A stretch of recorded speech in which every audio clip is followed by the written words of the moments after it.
Welcome to Unscripted with Russo. For our podcast, we decided to explore the people behind the narratives. I'll introduce decision makers and influencers and find out the intimate story behind their rise to success.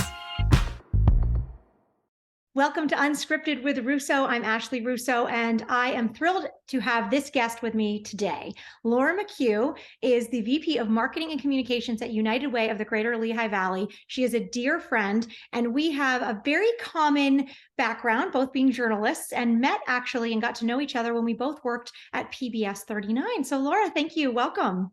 Thanks so much, Ashley. I'm excited to be here. A longtime listener, first-time caller. I love it. It's so exciting. I wanted to ask you to tell people a little bit about your childhood, where you grew up, kind of your family structure. Give us the basics. So I grew up outside of Philadelphia. At the time, nobody called it this if you weren't from there, but now a lot of people know it as Delco. So it's Delaware County. It's just south of Philadelphia. Really interesting community to grow up in. There's some parts that are very suburban, which is similar to where I grew up, and then some areas of it that are more urban, which is a little bit more on the outskirts of Philadelphia, kind of by the airport area. And so that's the area that I grew up in. It's kind of known now for being a little scrappy and having that kind of thing. My mom was a Catholic school teacher, went all through Catholic school with her. So that was really fun. My mom's an educator, and I'm the middle of three daughters. Oh, wow. The middle of three girls. So are you a peacekeeper? I think I am. Yeah. The interesting dynamic is my little sister was a surprise. So there's about 4.5, 5 years between me and my older sister, and 7 years between me and my younger sister. So my younger sister almost grew up with like three moms. I have a lot of empathy for. That's so funny. And what kind of little kid were you? What were you into? Did you know we kind of grew up at a time where you could play outside and just be free, but you tell us a little bit about your interests and what kind of hobbies you had. Yeah, I've been reading since probably the day that I could, when, you learn how to read early words in nursery school. And so I was a bookworm and still really am, and I'm raising a bookworm now. And so love to read. That was my favorite thing in the world. Took dance classes, liked dancing and things like that, but reading and writing, that's what I did with my free time. And Now, was your family big readers? Because in my family, I love to read, but I used to be the kid that would read on a Saturday morning for hours, and my other siblings would make fun of me and say, "Come on, get out of bed, stop reading, do something." Oh yeah, reading and writing in my DNA. So, my mom's a teacher. She studied English and taught English for many years, taught math for many years, and social studies as well. But English always being her passion, and truly inherited my love for the written word from her. And on her side, my dad doesn't get enough credit, actually. I want to say that my dad's also a very good writer. He's just more on the down low about it. And on my mom's side, here's what's fun. So my mom's an educator. My uncle, who I'm closest with and grew up with a really good relationship with, spending a lot of time with when I was really little, he worked as a sports reporter for our local newspaper in Delaware County. And so he worked the night beat, right? Because he would be covering the Philadelphia Flyers games and everything. So I would spend my days with my grandmother and him. And then he would go off maybe to work that late shift around 3 o'clock in the afternoon and would work the night side. And then her other brother, my uncle, she's one of five, one of her other brothers had a really illustrious media career working for the Boston Globe and spent many years actually as the editor for the Baltimore Sun. So grew up really around it, and, maybe was predetermined from to a That's amazing. And do you feel like you knew early on that you wanted to be a journalist and that you wanted to go into communications of some kind? Was that something that bit you when you were younger, or did that come along later? Yeah, that's a great question, Ashley. I knew pretty early on, I think everybody has those moments where I want to be a doctor, I want to be a ballerina. So there was moments of that, but I knew in my heart that I wanted to find a job where I found joy and could write as much as possible. And that was really connected to, as I got a little older, understanding I also wanted financial security. And so never felt like I could go out and be like the starving artist kind of writer and the, next great American novelist. Like I didn't have that kind of energy in me. And so I saw around me great examples of people who did journalism as a trade and as a public service and could make livings doing it. And so I think it was a path that felt both familiar to me and something that married what I could actually do and was good at. That's so cool. And it's amazing to have that example of people who, like you said, were actually making a living doing something that often people say, oh, I don't know, can you really do that? So I think that sounds very encouraging. What about in high school? When you went off to high school, what kinds of things were you involved in? Did you play any sports? Did you have hobbies, music? Did you get involved with the newspaper, things like that? Yeah, it was left bench warmer on the field hockey team. It was terrible. And I think they just kept me around because I kept showing up, right? I have to say, I have a suspicion that you were super positive energy on the team, and they probably love that no matter what. That's important too. So, played a little bit. It was never, really a letterman or anything like that. And got involved with our National Honor Society and really was connected to the service group through that and did a little bit on yearbook, a little bit on newspaper, but spent most of my time, holed up in the NHS office like a real nerd. I love it. And what about college? Was that always a career path for you? And did you know what you wanted to do? Yeah, I grew up in a house where there was an expectation that you would do something after high school. So it didn't necessarily have to be immediately going to college. I think if I had come up with a really positive plan for how I was going to do a year of service or something like that, I'm sure my parents would have been really supportive. But there was certainly an expectation that you were going to continue your education in some meaningful way. And was really grateful that I found the University of Maryland, which sort of married a big school environment in a more metro area to having a smaller college within it.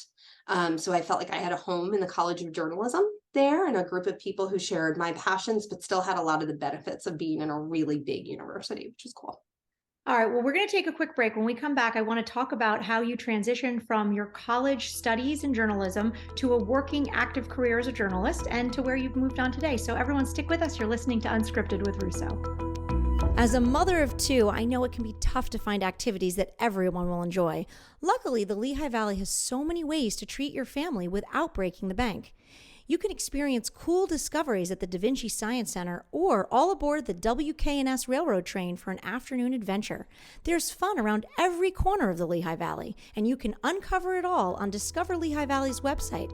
Visit discoverlehighvalley.com for more information. Welcome back. I'm Ashley Russo. I'm joined today by a good friend of mine, Laura McHugh. Laura and I worked together over at PBS 39, and then she moved on and is now the Vice President of Marketing and Communications at the United Way of the Greater Lehigh Valley. Laura, so great to hear about your childhood, and you had these amazing role models, mother, father, both really focused on education, two uncles that worked in journalism, and you went on to school to study journalism, and you actually got your degree in that. Tell us a little bit about what you did after college. What was that first job? So, like a lot of reporters, especially TV reporters, your very first job is to often be in a very small market if you want to be on air, or if you want to be off air, you start with a small job in a big market. So I wanted to be on air. I wanted to really have that little bit of adventure. And so when I was 21 and looked like I was 16, one of the only places that would hire me right out of school was in Helena, Montana. And so packed up the Nissan I don't know that we've had this conversation because I just have to state one of my very good college friends. Did we talk about this? This was her first gig too. I don't think she would have been before you because I'm older than you. But anyway, we'll have to talk more about that. But Helena is a great training ground. It is a place that a lot of people start out. Missoula, right? Helena, yeah. Billings, Bozeman. So my position was really interesting. I worked for all the CBS stations in Montana, who at the time were owned by an amazing media company called Cordillera.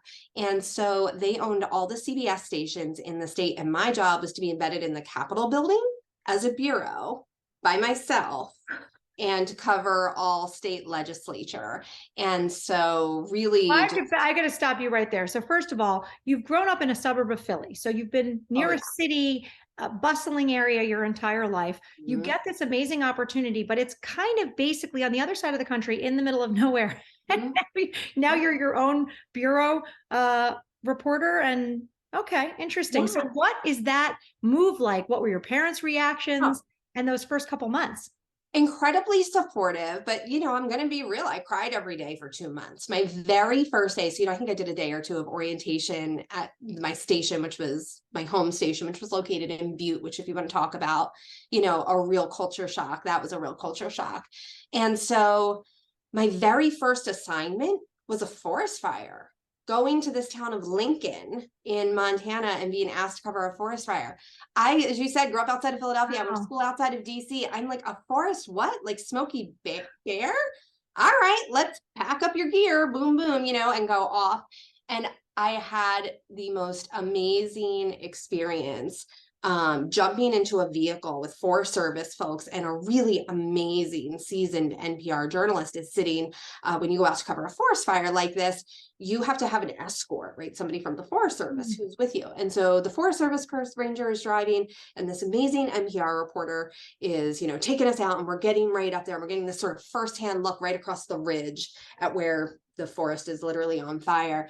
And it's in Lincoln, Montana. And this amazing, I wish I could do a better impression, NPR reporter turns around to me and she goes, "First day on the job, huh?" "Yeah. You know what Lincoln's famous for, don't ya?" "No, no. What is it?" "It's where they found the Unabomber." Oh my gosh. It was all I could do not to burst into tears and go, "Where am I right now? This Wow. is like, what is happening?" Like, so it was just a completely different world. And the story I turned in that day was terrible, terrible. I'm not proud of it. I hope it never sees the light of day ever again. And 2 years later, when I was about ready to move on to my next opportunity, I was riding in helicopters with the governor, dropping fire retardant material on, forest fires that were, spread all over. So really had great Sounds like mentors there's a out pretty there, amazing taught lesson me in how there. to do Yeah. that. But Yeah, but who really but there's taught a me how to lesson do in it. there for people listening about the ability to face your fears, take that first step or leap, as it were in your case. What did that teach you, and have you taken that forward with you in your career? Yeah, a couple things. Resourcefulness, first of all, just start, right? Just start. I didn't know how to do it, so you just have to start. And when there are people who are willing to help you, teach you, say yes, show me, teach me, thank you, yes, please. An amazing Associated Press reporter really took me under his wing, maybe felt bad for me, but he's a great guy. And he kind of took me under his wing, and I would stop by his office every morning and I would say, what's happened today? And he would talk to me about it, and he would be the first to say, "Hey, I'm going to this, are you coming?" And just really taught me how to do the job. And it was It's interesting as you become more seasoned in your career. Don't you think one of the greatest things is to pay it forward and to teach someone who's willing to learn? And I think back about that, about my own career, that same idea of asking the overnight writers if I could come to the writer's room and just learn from them. And they were so willing. And I get it now. I get it. It's a very collaborative environment, which I think is cool because sometimes it's portrayed as this cutthroat situation, reporters in the field, but it's not really the case. So what happens next? Where do you go from this point? And did you have at that point a sense of where you thought you were headed? So I always was ready. I never wanted to be big market network. That was never really what I wanted. I always also knew that I wanted to kind of balance my personal life in there as well. And it just wasn't, my ambitions weren't that high.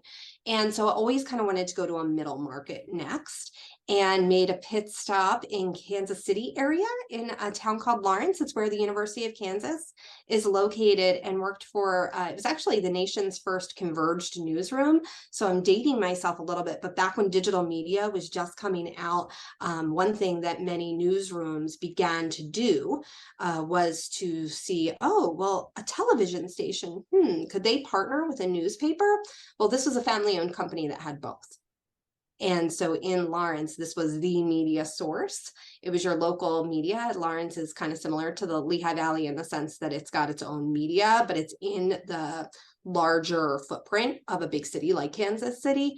And so that was a really great experience. And I think that transition on the early edge of digital media was really powerful, really, really powerful, and cool to be on the cutting edge of.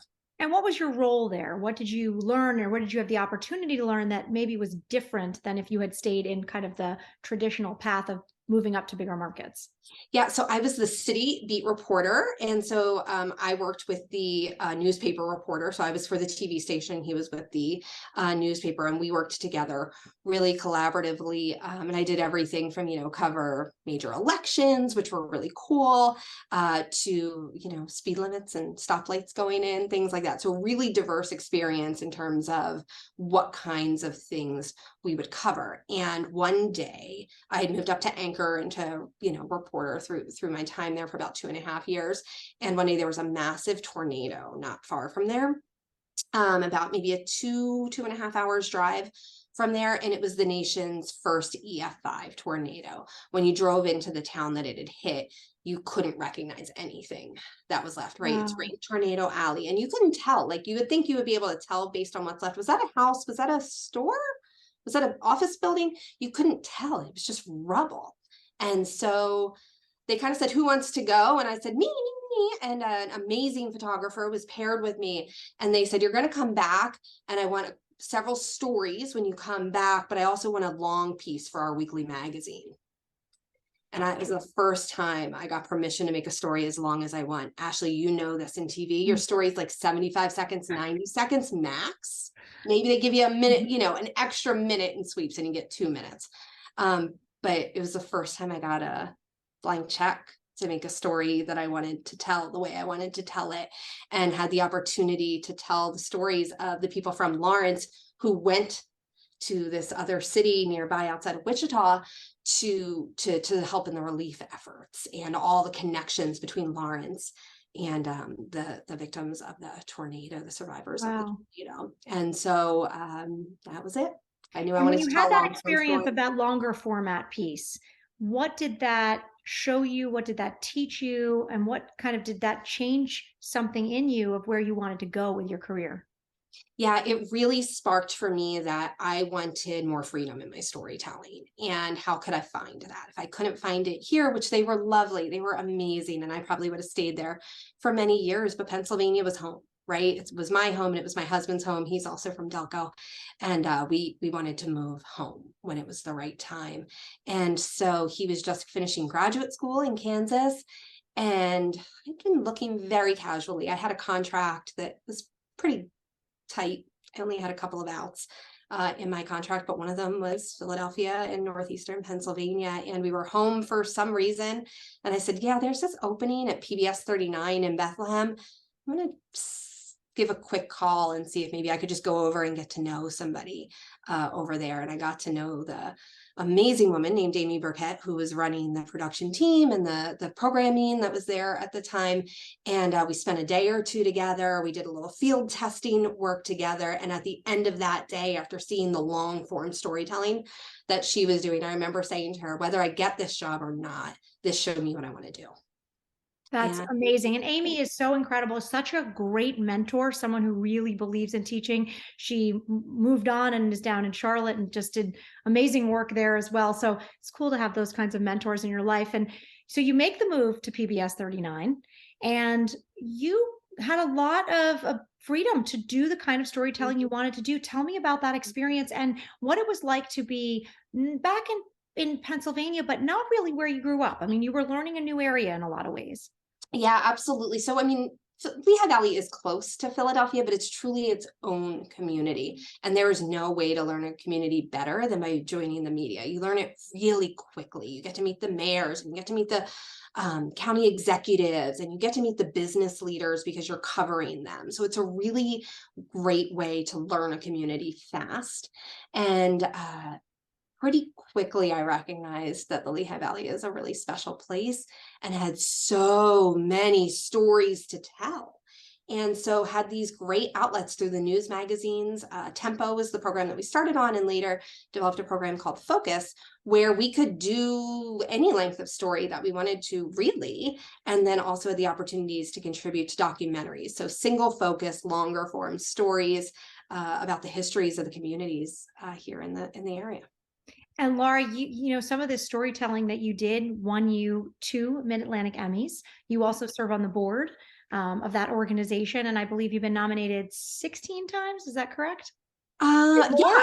Yeah, Something like that? 17? I don't know. I It's lost. I lost track. I mean, you probably don't know how many you've been nominated for. Yeah, I guess at a certain point you're just like, they're all wonderful. Every It's one of them, funny, however it many there is an are. incredible recognition, but not something that I think most people set out to accomplish. I feel like there's a different reason you get into the storytelling, and you talked about having the freedom for that longer format. What was it like when you when you got that first nomination, even to say, wow, my peers think my work is valuable? Yeah, it's an incredible honor because we all grow up and are around, grow up in the business, I should say, watching the work that we want to be like, Mm-hmm. right? And that's the work that gets awarded. That's the work that gets nominations. And I think what's interesting, and you talk about like, that's not why we do it, right? I think you would agree with this, Ashley. I don't know if we've ever talked about this, but my favorite pieces that I've ever done are not the pieces that won Yeah, awards. there's often not rhyme or reason. Like we have the Right. things we love, this particular setup or that particular interview or the way that story came out. Yeah. And sometimes, we do it very collaboratively at ASR, right? We have everybody puts in what they think are the best things that they did or we did all year. And so it feels like you're just throwing, you know, darts at a wall a little bit. But I agree with you. There is still something to the validation, but often what you love and what you're rewarded for are not the same thing. Yeah, but it's always amazing to know that your work is excellent and to know that your work has been supported by your peers. And it's really exciting to be able to do great work with partners like you. It's exciting to have people who share your vision and know how to bring a vision to life. It's always fun. It's always exciting. And it is like it's so cliche, but it truly is always an honor Well, to the be. feeling is mutual. And I have to say, we knew each other peripherally because, of course, we're doing similar sort of work in the Lehigh Valley when we started the Peak TV, and you guys were doing what you were doing with Tempo and Focus. But when we came in house at PBS for a brief period of time, you and I really, it was so awesome to have someone locally that just there was the undercurrent of our experience was so similar, and I think that our mission and our vision was so similar. So I want to take a quick break because our worlds collided even further with your next move, and I want to tell people more about that, of course. So please stay tuned. You're listening to Unscripted with Russo. Family time is about creating memories together to last a lifetime. And what better way to bond than spending time at some of the amazing attractions the Lehigh Valley has to offer? You can cheer on the Lehigh Valley Phantoms or take a walk on the wild side at the Lehigh Valley Zoo. However you enjoy spending your free time, there's something here for every member of the family. For more information on things to do in the Lehigh Valley, head over to Discover Lehigh Valley's website at discoverlehighvalley.com. Welcome back, everybody. I am talking to the amazing Laura McHugh, the VP of Marketing and Communications for United Way of the Greater Lehigh Valley. So, Laura, we talked about your childhood, your upbringing, your education, your early career, sharing your journey as a journalist. And your job at PBS 39 brought you into the Lehigh Valley back to Pennsylvania. And then you made a really big kind of left turn. I don't know, however you want to describe it. Where you took this amazing job with the United Way of the Greater Lehigh Valley. And it's an organization near and dear to my heart, served on the board for many years, running the campaign this year with Vince Sorgi. And I know that that was a huge decision for you. Something you said early in the interview stuck with me, which is that you really liked the community service work that you did as a teenager. And so I'm curious what role that played in you deciding to make this pretty significant career change over to United Way. Tell me about it. So I was at PBS for 10 years. It was a decade of my life from my late 20s to my mid 30s, really important years of your life. And what was true then and is true now is I wanted to do work that made a difference, that did something, right? And so when I was ready to move on from PBS 39, I knew that I wanted to stay in the communications field, but I also knew that I didn't really want to sell widgets, right? I didn't want to use my energy that would never fill my cup. And I use that kind of openly that's not how I wanted to use my energy and my time. I wanted to put my energy into work that was really about community and for community and with community. And so as I was looking at options, you and another mutual friend of ours said, hey, did you know that United Way is also looking for somebody who can tell their United Way story. And so it really happened very organically with me saying, you need a story? I can tell stories, but tell me more. And so quickly recognized that this would be a great venue to tell the Lehigh Valley stories, focusing on the greatest needs in our community and the solutions, right, that are in place to really address them and really get people who need support, the support that they need. Laura, it's been amazing to see you in this role. You are outstanding to work with. Your vision, your storytelling ability, your support for people that you work with is outstanding. My crew always appreciates it. I always appreciate it. Tell people who are listening how it is to take a skill set and apply it in different places. And I bring this up because I really think it's important for people to realize that developing skills that are adaptable is important. And often when I speak to someone, they'll say, oh, I did this or I did that. I'm like, oh, have you considered this? Because that skill would translate. So talk to me about how your skills translated and what you've brought to the table that maybe is new or different to the role. Yeah, so of course, as a reporter, as a producer, you're writing, but you're also doing all the things that make great project managers, right? You're problem solving, you're doing time management, you're meeting deadlines, you're juggling multiple projects at once. And so you're able to really take those skills and put them in use them in a different way, but still being true to what you're good at, still being good to the writing and the storytelling and bringing pieces of that all to life through video and photo and digital media. Being able to marry all of that is really really gratifying here. And I think that one of the things we did early on here was recognize we're a really small shop, or at least we were at that time, our marketing and communications team. How can we stretch it all, right? How can we do a little and get a lot out of it? And so when we were first just getting our feet under us and running as fast as we could to produce as well as we could, as much as we could, we had great support. We just would just make it and put it everywhere. And how can we tell the story this way? And how can we tell it a little bit bite size here? And how can we tell it long here? And how can we tell it with photo here and video here? And so that idea of cope or create once, publish everywhere was really one of the things that was able to get it moving. But the other thing that took me a minute to apply here was like distilling it all. We are a big organization that does big work, right? And you can get really caught up in that because it's very complicated, systems changed work. And so at its heart, like, what was our purpose? What were we really trying to do with our marketing and communications? What was our purpose? And getting it distilled down to, we're going to tell the story. And what's the story? It's impact, right? It's helping people see the impact in 3 words. That's what I view my role as here, is to helping the entire community see the impact that they're a part of. What have you learned by shifting into the nonprofit world and to more of a marketing and communications role rather than a reporter role? Yeah, just that there is life after, like, on a personal level, there is life after TV. A lot of people are very nervous about Yes, this leaving is a the great TV message. industry. There There's is life life after. after TV, and it's a great life when you are ready to go next. So that's my personal message. But also that there is an incredible community.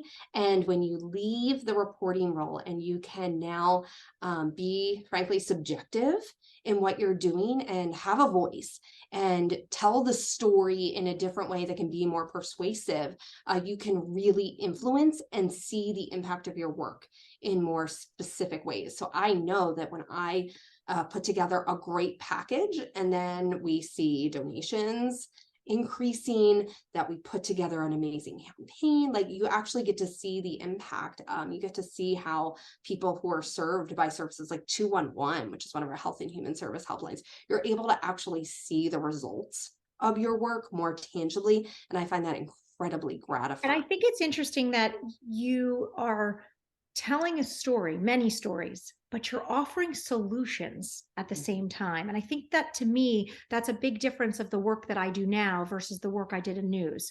You're telling a story and offering a solution. So I feel that's very powerful. It really is, because if all we focus on is need, like, the question is, like, so what? Right? So what? Who cares? Like, at a certain point, you have to be able to come in and say, here's the so what. So here's what we're doing about it. Here's how we're bringing community together. Corporate partners, nonprofit partners, government, educational institutions, school districts. Here's how we're bringing an entire community of people together to say, this is a problem. We're going to fix it. And we don't know how, but we're going to learn how together. Mm. And we are going to find proven strategies that are going to work here in our community for our community.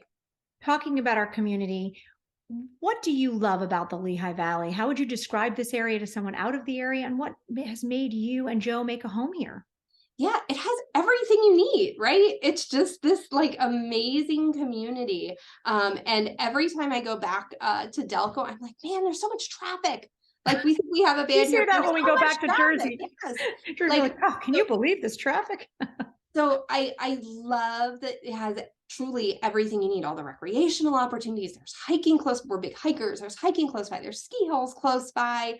And yet it doesn't, so it has everything you need, and yet it doesn't have some of that like hustle and bustle and grind of what sometimes people call a big city, right? Like Philadelphia or New York, which are our closest big cities. So that's what I love about it. And I also just love the people. We've developed so many great friendships. There are amazing people who are always willing to take a phone call, talk to you, meet with you, and welcome you. And so really grateful for all the people. You mentioned you and Joe like to hike. You have two active young little boys. So tell me a little bit about what you like to do as a family and some places that you enjoy going together. Yeah, I mean, the list goes on and on and on, but I have a 3-year-old and a 9-year-old boy, two boys, 3-year-old and 9-year-old, and we are all over the place. So first of all, we're outside anywhere I can get. The Allentown Fish Hatchery, the Wildlands, Da Vinci, Crayola, you name it. Like we are there all weekend, but we also just love, I told you I'm raising a bookworm. We love our library. We were at the library last night and, checked out 6 books to bring home and all devour. And so we spend a lot of time there, and we spend a lot of time, on the nearby sports fields too, whether it's flag football or soccer or basketball, whatever season it is, baseball, we spend a lot of time doing that too. And, we're diehard Philly sports fans. So when we're in season, we spend a lot of time there too. Iron Pigs, Phantoms. I love it. And what about restaurants? Are there places that are your kind of go-to, is something that you guys love just as a date night, or something you do as a family, or that the boys request? It's hard to pick in the Lehigh Valley, but the Lehigh Valley has truly has amazing restaurants. I still probably have like a dozen on my want to visit list, but we live pretty close to the Shelby. So when we can sneak out just for the two of us, if we can get like just a few minutes away, the Shelby is where we will usually try to run over and spend a few minutes. And then we just love Henry's in Allentown. We lived near there for a long time. And so they're just, I went there for the very first time in the fall. So it was great. We had a blast. Excellent. Well, Laura, before I let you go, I wanted to ask you our rapid fire questions, and I want to confirm you have not heard these questions. No. All right. Are you ready? Sure. What is your favorite hobby or a secret talent you have? I can make balloon animals. What? Mm-hmm. This is very exciting news. That is a good secret talent. All right. What is the best advice you've ever received? Gosh, there's so much. I think the one that I probably play over the most is my mom. She would tell me sleep on it. Sleep on it. Someone said recently to me, take a pause. Just pause. It's a great one. All right. Which actress would you cast to play you in a movie about your life? When I was younger, and I don't get it as much, but I used to get Jennifer Love Hewitt a little bit. Oh my gosh, I totally see that. Then like really, really aging me. So maybe She was so cool. Yeah. I like that one. That's good. You can really tell I'm a 90s chick. Yeah, totally. If you didn't have the job you have now, and it can't be something you've done before, what would you be doing instead?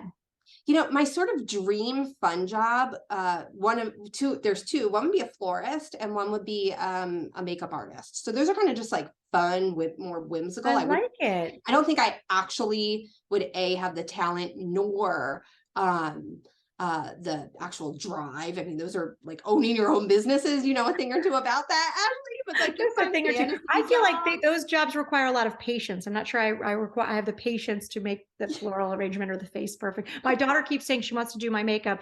I see how long she takes and it looks magnificent. And I do mine in about 4 to 5 minutes. So that's it. Yeah, right. I love it. All right. Last question. Name a person who inspires you. Our executive vice president, Marcy Lesko, here at United Way. She inspires me too. She's amazing. Amazing female leader. Well, Laura, thank you so much for being such a good friend to ASR Media, to me personally. Thank you for the amazing work that you do at United Way and in community.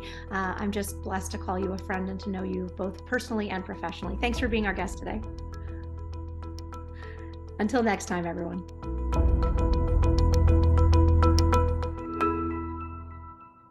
If you like this video, give it a thumbs up and subscribe to our channel. To see more of The Peak TV, check out our website, subscribe to our YouTube channel, and catch us on WFMZ Channel 69.